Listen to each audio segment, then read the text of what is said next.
اللہ تعالیٰ کے جو خوبصورت نام ہیں اس میں دو نام ہیں ذوالجلال والاکرام۔ اللہ کے رسول صلی اللہ علیہ وسلم نے ایک حدیث میں فرمایا الذو بیا ذوالجلال والاکرام۔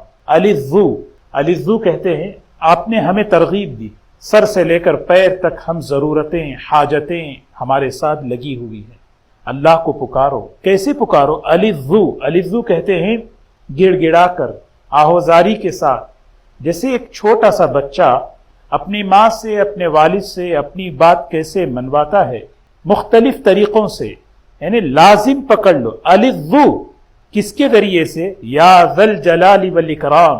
کیا معنی ہے؟ الجلال، عبداللہ ابن عباس رضی اللہ تعالیٰ عنہ اس کی تفسیر فرماتے ہیں العظمت والکبریاء۔ جلال اس ذات کو کہتے ہیں جو سراپا عظمت والی، کبریائی والی، بڑائی والی، ساری عظمتیں اسی ذات کے ساتھ۔ لیکن اتنا بڑا کوئی آدمی بڑا بادشاہ ہوتا ہے دنیا کا، عام طور پر یہ دیکھا جاتا ہے کہ وہ رعایا پر توجہ نہیں کرتا، لیکن اللہ تعالیٰ فرما رہے ہیں اللہ کون ہے؟ ذوالجلال ہیں، بہت بڑی عظمت والے، کبریائی والے، بڑے بزرگی والے، لیکن والاکرام، اپنے بندوں پر اکرام کرنے والے، احسان کرنے والے۔ قرآن پاک کے اندر سورہ رحمان، اس سورہ رحمان کی سب سے آخری آیت تبارک اسم ربک ذی الجلال والاکرام، ذرا دیکھیں اس سورت کے اندر نبی کریم صلی اللہ علیہ وسلم نے ایک مرتبہ فرمایا لکل شیء عروس، ہر چیز کی ایک زینت ہے۔ قرآن پاک کی زینت سورہ رحمان ہے۔ سورہ رحمان کو حضور اکرم صلی اللہ علیہ وسلم نے قرآن پاک کی زینت کیوں فرمایا؟ اس میں اللہ تعالیٰ نے اپنی نعمتوں کو، اپنے احسانات کو بیان فرمایا۔ یہ سورت جو شروع ہوتی ہے اس کو دیکھیں ختم کیسے ہو رہی ہے۔ سب سے پہلے شروع فرمایا اللہ نے صفت رحمت سے۔ رحمان کون ہے؟ علم القرآن، جس نے قرآن سکھایا، قرآن پاک کی تعلیم دی۔ بغیر قرآن کی تعلیم کے انسان نہیں بن سکتا۔ خلق الانسان، رحمان وہ ہے جس نے انسان بنایا۔ انسان کسے کہتے ہیں؟ ایک تو انسان جو ہے ایک ڈھانچے کا، غلاف کا نام نہیں ہے۔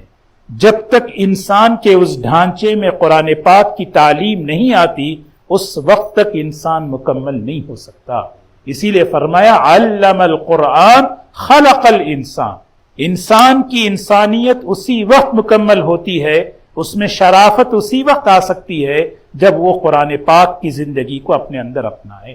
علمہ البیان، سبحان اللہ، سوچیں، گویائی دی، بولنے کی۔ دنیا میں کتنی مخلوقات ہیں بول نہیں سکتے، بات نہیں کر سکتے، اللہ نے بولنا سکھایا، زبان دی۔ علمہ البیان، الشمس والقمر بحسبان، چاند کی، سورج کی، ایک ایک چیز۔ انسان اس دنیا میں رہتے ہوئے جن جن چیزوں کا حاجت مند ہے، ضرورت مند ہے، پہلے رکوع میں بیان فرما کر پہلے رکوع کو کیسے ختم فرمایا؟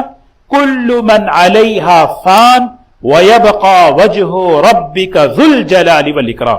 یہ پہلا رکوع ختم ہو گیا۔ کل من علیہا فان، اس روئے زمین پر جو بھی رہنے والا ہے، ہر مخلوق کو ختم ہونا ہے، فنا ہونا ہے۔ وَيَبْقَى وَجْهُ رَبِّكَ، ایک اللہ کی ذات ہے جو باقی رہنے والی ہے، اور وہ ذات کون ہے؟ ذوالجلال، عظمت والی، بزرگی والی، کبریائی والی، والاکرام، احسان والی، انعام والی۔ ایک بڑی عجیب بات امام رازی رحمت اللہ علیہ نے لکھی یہاں پر، انعام اور اکرام میں فرق ہے۔